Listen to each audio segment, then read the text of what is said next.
Assalamualaikum warahmatullahi wabarakatuh. Alhamdulillahi rabbil alamin. Wa bihi nasta'inu ala umuri dunya waddin. Wa sallallahu ala nabiyyina Muhammadin wa ala alihi wa sahbihi wa man tabi'ahum bi ihsanin ila yaumiddin. قال الله تعالى في كتابه الكريم يا أيها الذين آمنوا اتقوا الله حق تقاته ولا تموتن إلا وأنتم مسلمون أما بعد معاشر المؤمنين جماعة صلاة maghrib rahimani rahimakumullah. Bapak-bapak, ibu-ibu, adik-adik yang semoga senantiasa dirahmati oleh Allah Subhanahu wa taala.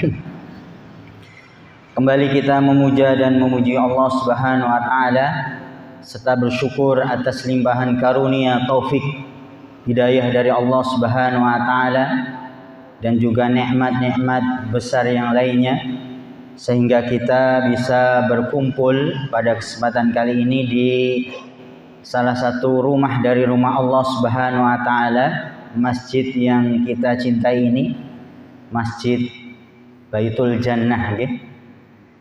Semoga Allah Subhanahu wa taala meridhoi amal ibadah kita semuanya, dijadikan sebagai pemberat timbangan kebaikan kita kelak ketika kita menghadap kepada Allah Subhanahu wa taala. Tidak lupa pula salawat teriring salam semoga senantiasa terhaturkan, tercurahkan kepada Nabi Agung Nabi kita Nabi Muhammad sallallahu alaihi wasallam dan juga kepada keluarga, sahabat serta orang-orang yang senantiasa istiqamah mengikuti ajaran beliau hingga hari kiamat. Bapak, ibu-ibu yang semoga senantiasa dirahmati oleh Allah Subhanahu wa taala. Insyaallah tema kajian kita pada kesempatan hari ini adalah berkaitan dengan tawakal, atau judulnya itu adalah pentingnya tawakal kepada Allah Subhanahu wa taala. Sebelumnya mungkin kita membahas dulu berkaitan dengan apa itu tawakal, Apa itu tawakal? Yang mana mungkin kita sebagai seorang muslim sering mendengar kata tawakal.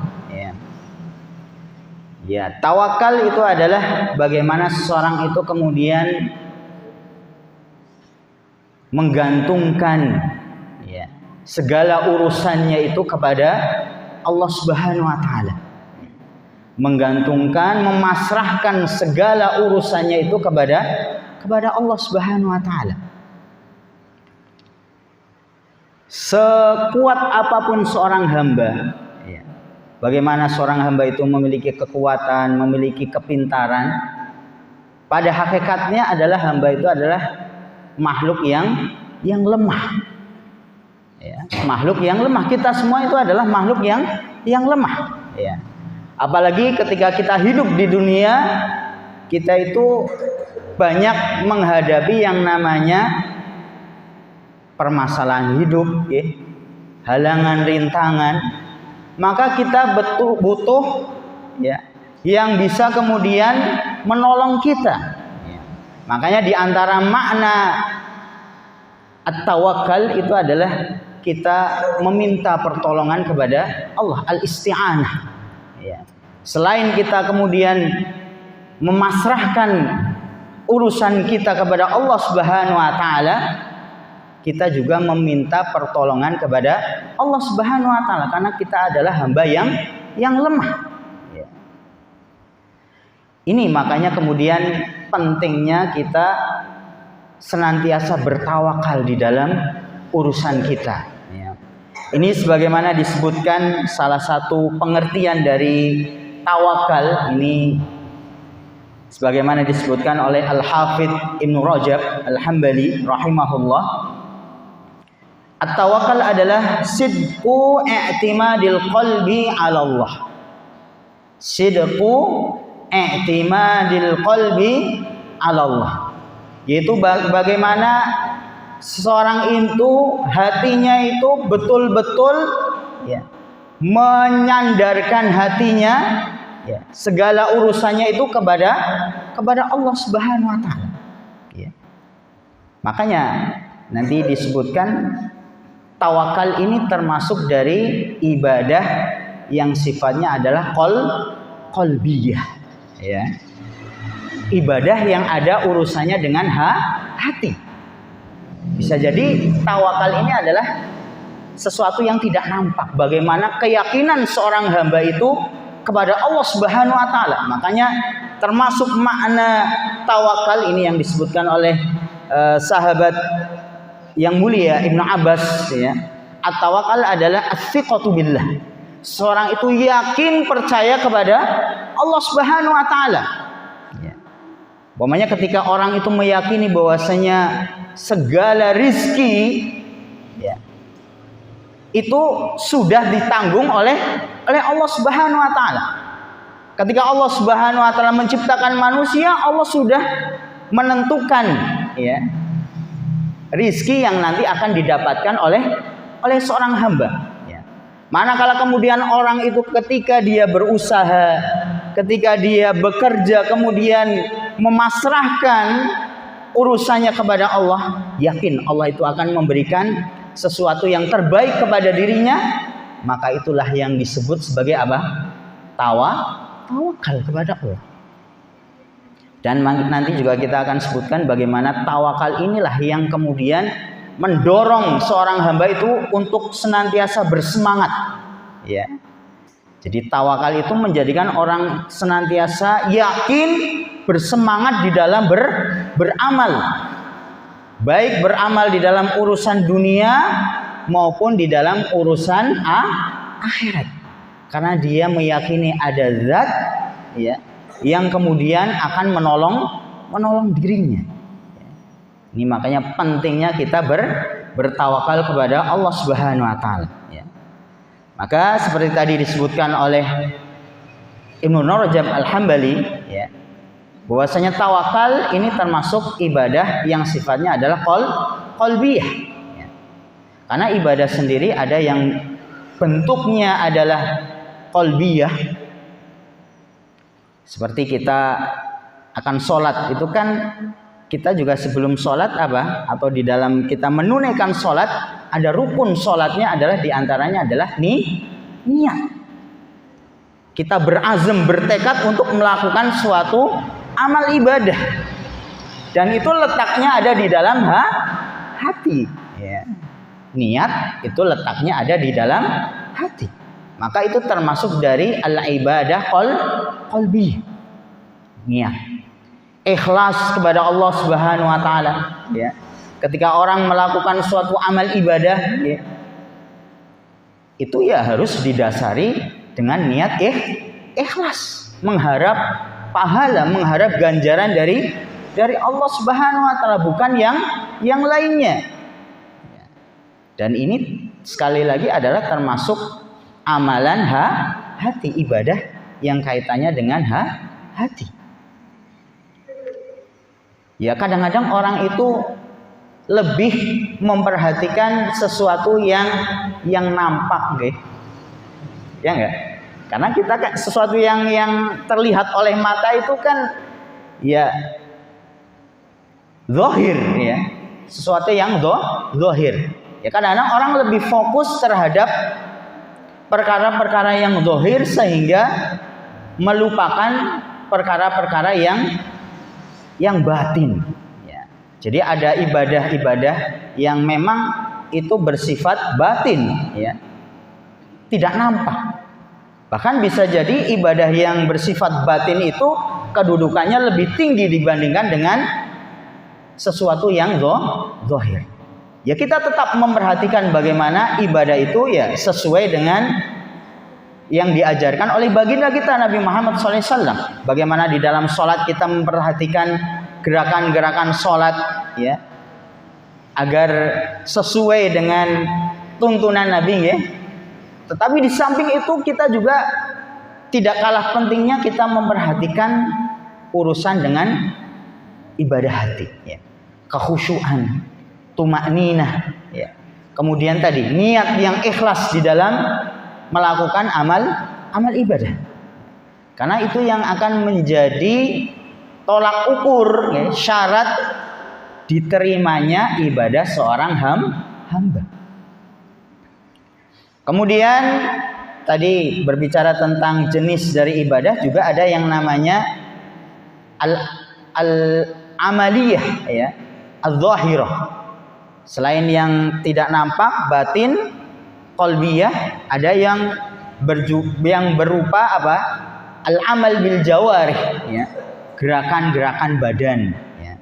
Ya, di antaranya ibadah sholat itu kan selain ada ibadah qalbiyah, niat, ya, yang ikhlas karena Allah, juga tadi sholat itu juga ada tata caranya, ya.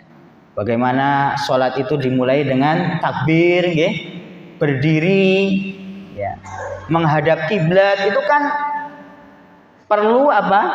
Gerakan-gerakan, ya.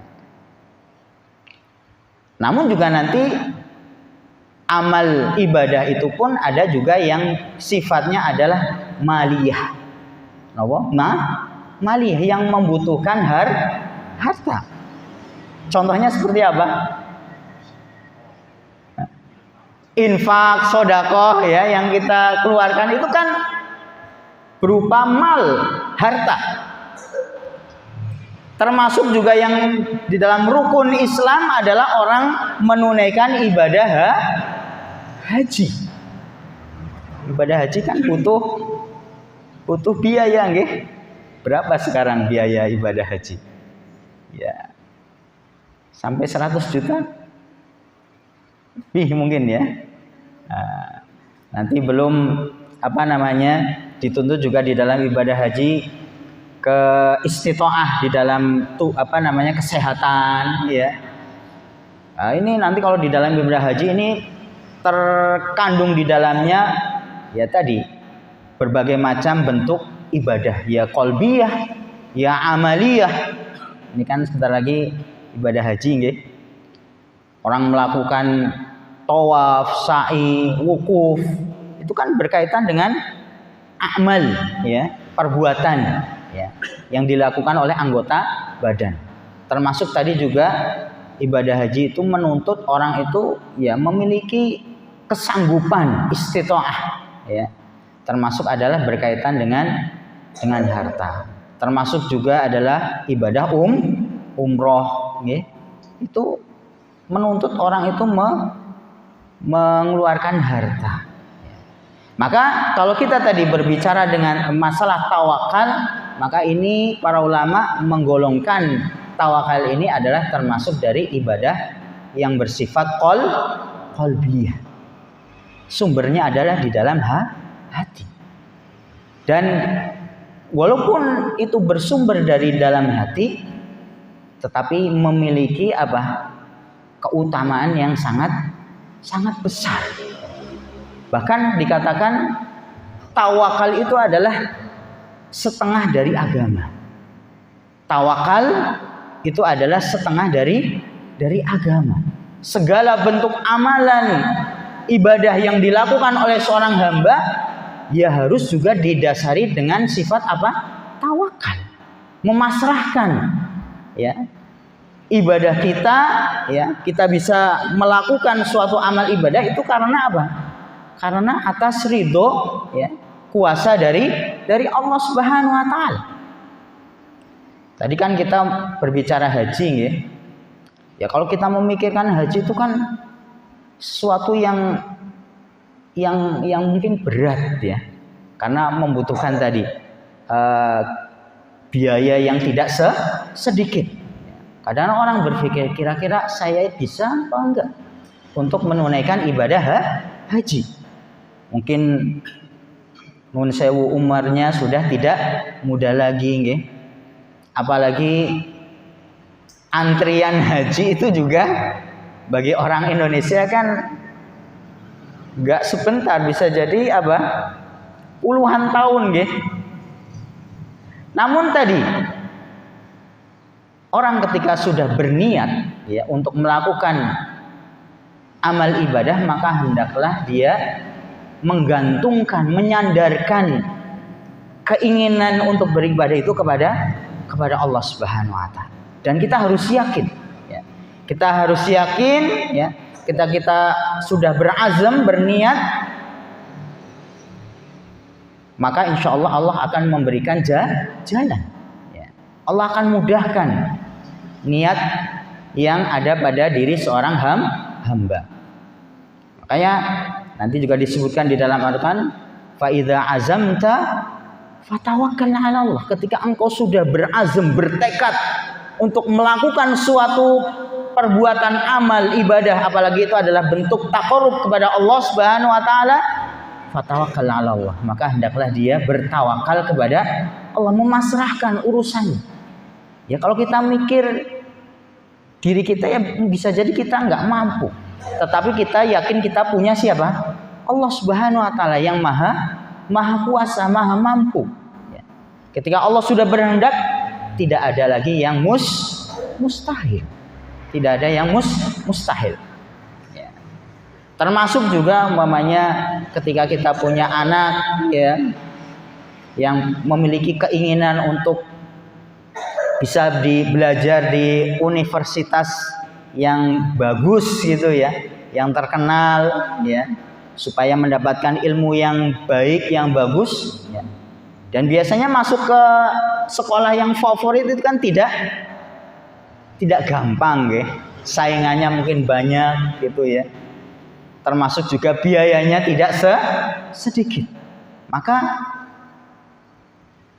yang diajarkan di dalam agama kita ya, supaya kita itu tidak pesimis, supaya kita tidak berkecil hati ya, supaya kita tetap semangat berusaha, maka diantaranya adalah kita dengan tadi menggantungkan segala urusan kita kepada Allah Subhanahu wa taala, bertawakal kepada Allah Subhanahu wa taala ya. Nah, ini pengertian dari tawakal. Bahwasanya tawakal itu termasuk dari ibadah qalbiyah. Dan di dalam Al-Qur'an atau di dalam hadis pun banyak sekali ya ayat-ayat yang memerintahkan kepada kita semuanya untuk senantiasa bertawakal kepada Allah Subhanahu wa taala. Ini akan saya sebutkan beberapa dalil dari Al-Qur'an maupun dari hadis ya. Di antaranya dari Al-Qur'an ini di dalam surat Yunus ya. Surat Yunus ayat 84 ya. Surat Yunus ayat 84 yang mana ini perintah kepada Allah kepada kita orang-orang yang beriman untuk senantiasa bertawakal. Dan tawakal itu adalah bentuk bukti keimanan seorang hamba ya. Tawakal itu merupakan bukti keimanan seorang hamba. Ketika kita mengaku sebagai orang yang beriman, seorang mukmin ya, yang meyakini ya akan adanya Allah Subhanahu wa taala, yang meyakini bahwasanya ibadah itu hanya ditujukan kepada Allah Subhanahu wa taala. Dan tawakal ini kan termasuk dari apa? Ibadah ya. Tadi kita sebutkan ibadah qalbiyah, maka itu harus hanya ditujukan kepada Allah Subhanahu wa taala ya. Dan ini adalah bukti keimanan seorang hamba ya. Ini disebutkan di dalam surat Yunus ayat 84, in kuntum amantum billah, jikalau kalian itu beriman kepada Allah Subhanahu wa taala, fa alaihi tawakkalu, hanya kepada Allah Subhanahu wa taala kalian itu bertawakal, berserah diri ya.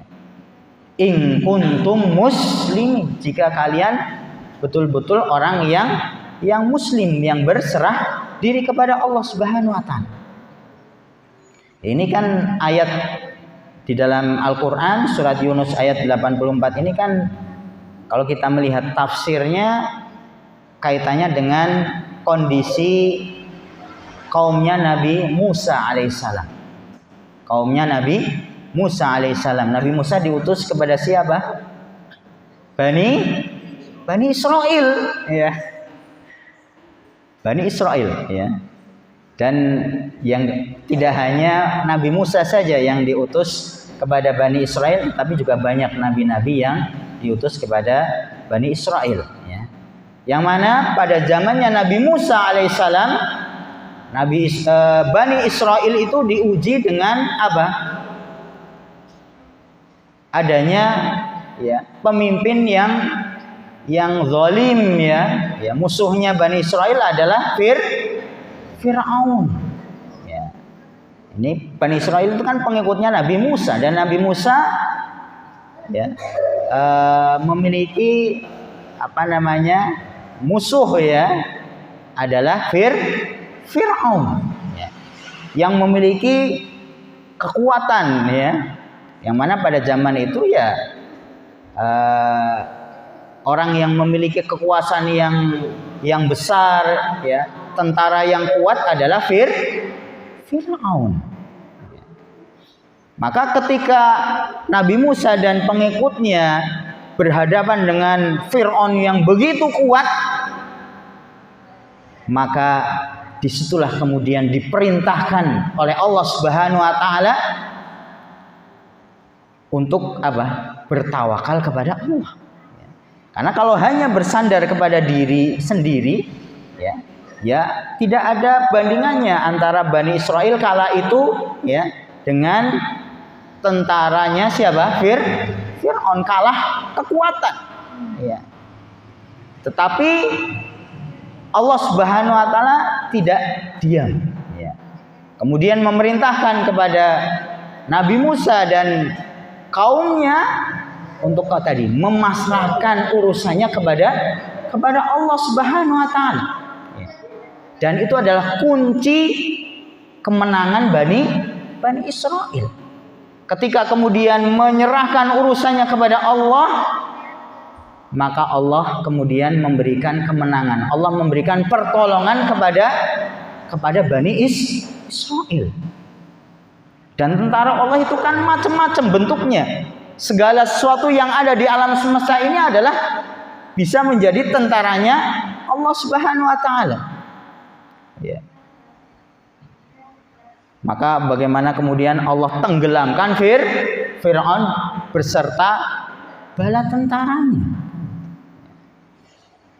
Dan kita juga ingat bagaimana kisah penyerangan kota Mekah, ya, oleh tentara gajah. Ya. Ketika pada saat itu kaum Quraisy, ya, dipimpin oleh kakek Nabi Abdul Muthalib, ya.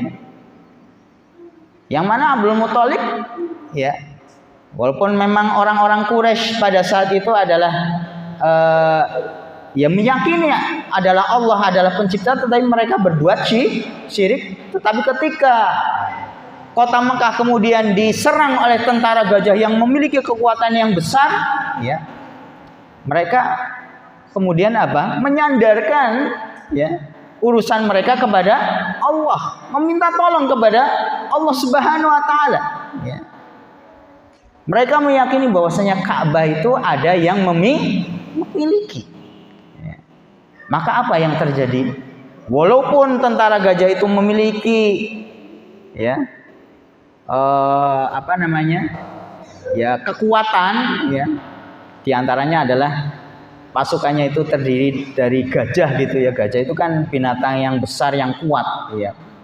Bahkan diceritakan ada satu gajah yang paling besar, ya, yang mana pada akhirnya gajah itu tidak mau disuruh untuk apa? Menghancurkan Ka'bah, malahan lari, ya. Nah, itu di dalam sirah disebutkan namanya siapa? Gajahnya Mahmud namanya. Namanya Mahmud, ya. Itu tidak mau. Ketika sama pawangnya perintah untuk maju ke depan untuk menghancurkan Ka'bah, malahan lari. Ya. Ini kan bagaimana Allah kemudian menunjukkan kuasanya, ya, ketika kemudian orang-orang itu memasrahkan urusannya kepada Allah Subhanahu wa Ta'ala. Maka Allah kirim, ya, pasukan yang terdiri dari burung-burung kecil untuk menghadapi tentara yang begitu kuat, ya. Jadi bagaimana ketika orang itu kemudian bertawakal kepada Allah, memasrahkan segala urusannya kepada Allah, karena dia yakin dia itu adalah hamba yang lemah, maka dia pasrahkan urusannya kepada Allah, maka Allah akan memberikan pertolongan. Allah itu tidak tidur, Allah tidak lemah, Allah Maha Kuasa, Allah Maha melihat apa yang dilakukan oleh hambanya. Ya. Ini sekali lagi ayat di dalam Al-Quran yang menunjukkan bagaimana tawakal itu adalah bukti keimanan seorang hamba. Ketika dia beriman, maka dia senantiasa memasrahkan urusannya kepada Allah Subhanahu wa Ta'ala. Kemudian juga dalil yang lain, ya, ini di dalam surat Al-Maidah. Surat Al-Maidah ayat 23, ya.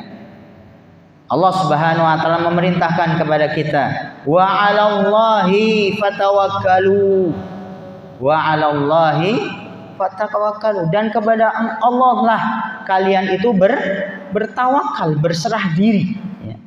In kuntum mu'minin, jikalah kalian orang-orang yang beriman. Ini hampir mirip dengan apa yang ada di dalam surat Yunus ayat 83, ya. Tawakal itu adalah perintah dari Allah dan termasuk tadi bukti keimanan seorang hamba, ya. Dan juga di dalam surat Al-Furqan, ya, ayat 58, surat Al-Furqan ayat 58 sama juga perintah untuk bertawakal kepada Allah. Wa tawakkal 'alal hayyil ladzi la yamut, ya. Berserah dirilah kalian kepada zat yang al-hayy, yang maha hidup. Allah itu maha hidup, la yamut, dan tidak mati. Makanya kita tidak boleh di dalam kita melakukan suatu hal kemudian kita memasrahkan, menyandarkan urusan kita kepada selain Allah. Tetapi ketika kita berbuat amalan, hendaklah itu disandarkan kepada Allah Subhanahu wa Ta'ala. Termasuk juga ketika kita umpamanya ditimpa musibah. Ya, di antara musibah umpamanya adalah sakit, ya. Di samping kita juga kemudian ikhtiar, berusaha untuk berobat, ya. Kan kita juga diperintahkan untuk berobat. Tadawau, berobatlah kata Nabi. Ya, ketika orang itu sakit, ya, diperintahkan untuk berobat. Karena Allah tidaklah menurunkan penyakit kecuali juga menurunkan obatnya. Namun kita tidak boleh kemudian menggantungkan, ya, memasrahkan kesembuhannya itu kepada obat yang kita minum. Tetapi kita menyandarkan, ya, tawakal kita itu kepada Allah. Allah yang kemudian nanti akan memberikan kesembuhan.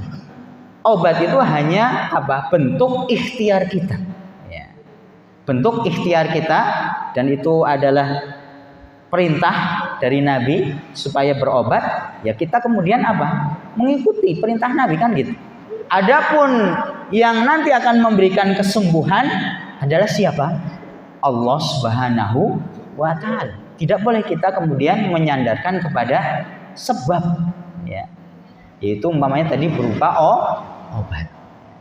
Maka tawakal itu adalah kepada Allah Subhanahu wa taala.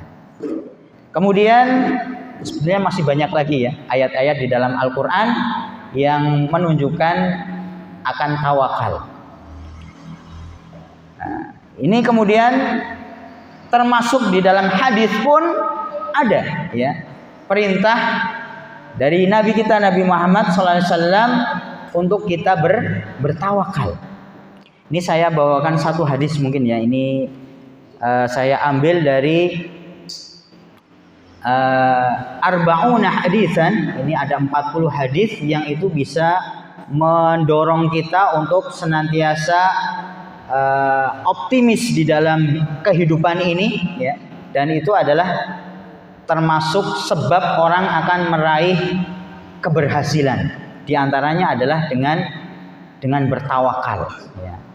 Ini hadisnya disebutkan adalah yang diriwayatkan oleh sahabat yang mulia, yaitu sahabat Abu Hurairah radhiyallahu anhu, anin Nabi sallallahu alaihi wasallam ya, yang ini diriwayatkan dari baginda kita Nabi Muhammad sallallahu alaihi wasallam. Apa kata beliau?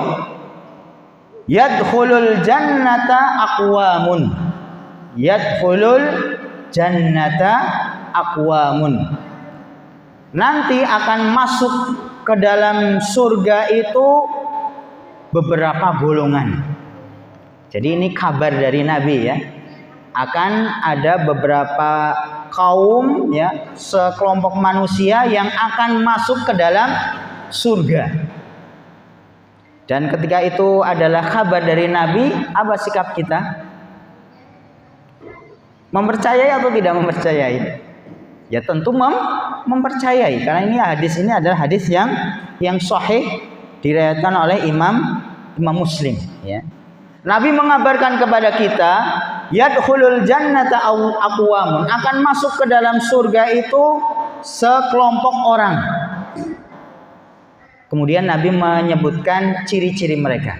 Afidatuhum mislu afidatit thair. Afidatuhum mislu afidatit thair. Hati-hati mereka, afidah itu jamak dari kata fuadun. Fuadun afidah. Artinya adalah hati gitu ya. Hati-hati mereka itu mislu afidatit thair, seperti hati-hatinya at-thair. Apa itu thair? Burung. Ini kabar dari Nabi, akan masuk ke dalam surga sekelompok orang ya, yang mana hati-hati mereka itu seperti hati burung. Nah, ini kemudian nanti akan disebutkan di sini apa kaitan kok bisa ya ciri orang yang masuk surga itu adalah hati mereka seperti hati-hati burung. Maka di antara keterangan ya, kenapa ada kaitannya antara hati orang yang masuk surga dengan hati burung? Karena burung itu adalah makhluk Allah yang kecil ya, yang mungkin lemah, dianggap lemah. Tetapi bagaimana ketika burung itu mencari makan ya, dia ya berusaha untuk mencari makan, dan kemudian dia mendapatkan rizkinya, bagiannya. Jadi ya dibandingkan dengan manusia, burung itu kan makhluk yang lemah, tidak memiliki akal, tidak memiliki kekuatan seperti hewan-hewan yang lainnya. Tetapi dia kemudian keluar dari sarangnya ya berusaha untuk mencari makan, yang mana itu adalah bentuk ya tawakal ya seekor burung ya di dalam mencari makan ya. Maka sama halnya orang yang kemudian dia bertawakal di dalam dia beramal, seperti halnya burung mencari makanan gitu ya. Maka Allah pun akan memberikan apa? Ganjaran ya, balasan berupa rizki dan Allah gambarkan itu adalah ciri hati-hati yang mereka orang-orang akan masuk ke dalam surganya Allah Subhanahu wa taala. Ini disebutkan di dalam keterangannya di sini ya, bagaimana ada kaitan antara bentuk sifat hati burung dengan hati manusia ya. Di antaranya adalah bahwasanya itu menunjukkan akan apa? Sifat kasih sayang, rahmah ya. Menunjukkan kasih sayang dan rahmah ya. Manakala apa namanya? Seorang yang bertawakal kepada Allah Subhanahu wa taala nanti akan timbul ya sifat-sifat yang baik dari orang yang bertawakal itu. Di antaranya adalah sifat mengasihi, menyayangi ya. Bagaimana terhadap orang yang lebih besar ya. Dia akan menghormati, mengasihi, termasuk juga kepada orang yang mungkin lebih muda umurnya ya. Seperti tadi kelembutan burung ya. Dia pergi ya di pagi hari untuk mencari makan ya, memberikan makan kemudian kepada anak-anaknya, ini kan sifat rahmah ya. Maka di antara bentuk hubungan tadi di dalam hadis itu adalah bagaimana orang yang bertawakal kepada Allah juga di situ nanti ada sifat rahmah, kasih sayang. Termasuk juga nanti di dalam sifat orang yang bertawakal itu akan muncul sifat al-khauf. Apa itu khauf? Takut kepada Allah Subhanahu wa taala. Ketika dia menyandarkan urusannya kepada Allah, maka dia berupaya juga untuk apa? Tidak melanggar aturan Allah Subhanahu wa taala. Karena dia meminta ya pertolongan kepada Allah, maka dia berusaha untuk menjaga agar tidak melanggar aturan Allah yang itu akan mendatangkan murka Allah. Ya kalau Allah sudah murka kepada dirinya, bukan pertolongan yang akan dia dapatkan, tetapi apa? Ya Allah akan binasakan. Allah akan biarkan orang itu akan apa namanya? Binasa, akan hancur ya. Karena tadi dia berani melanggar aturan-aturan Allah Subhanahu wa taala ya. Jadi kesimpulan ya dari apa yang kita bahas pada kesempatan kali ini ya, bahwasanya tawakal itu merupakan ibadah qalbiyah yang itu adalah amalan yang begitu mulia, yang mana kita diperintahkan oleh Allah Subhanahu wa taala untuk senantiasa bertawakal kepada Allah di setiap urusan kita, dan mana tawakal itu nanti juga yang akan mendorong kita sebagai seorang hamba untuk senantiasa optimis ya, untuk senantiasa bersemangat di dalam beramal, baik itu amalan dalam urusan dunia, terlebih lagi adalah dalam urusan akhirat. Jadi walaupun ini adalah amalan batin, gak nampak, tapi ini adalah amalan yang agung, amalan yang mulia. Semoga yang sedikit ini bisa memberikan kebaikan untuk diri kita semuanya, khususnya kepada diri saya pribadi ya, supaya bisa apa namanya menambah keimanan kita kepada Allah Subhanahu wa taala ya, dan kita senantiasa berharap ya apa yang kita kerjakan ya, apa yang kita amalkan, termasuk duduk kita di majelis ini mendapatkan ridho ya, dicatat menjadi amalan kebaikan kita ya kelak di akhirat. Allahumma amin. Aku qouli hadza, saya cukupkan ya. Kurang lebihnya saya mohon maaf. Kita akhiri dengan doa kafaratul majlis. Subhanakallahumma bihamdika asyhadu an la ilaha illa anta astaghfiruka wa atubu ilaik. Wassalamualaikum warahmatullahi wabarakatuh.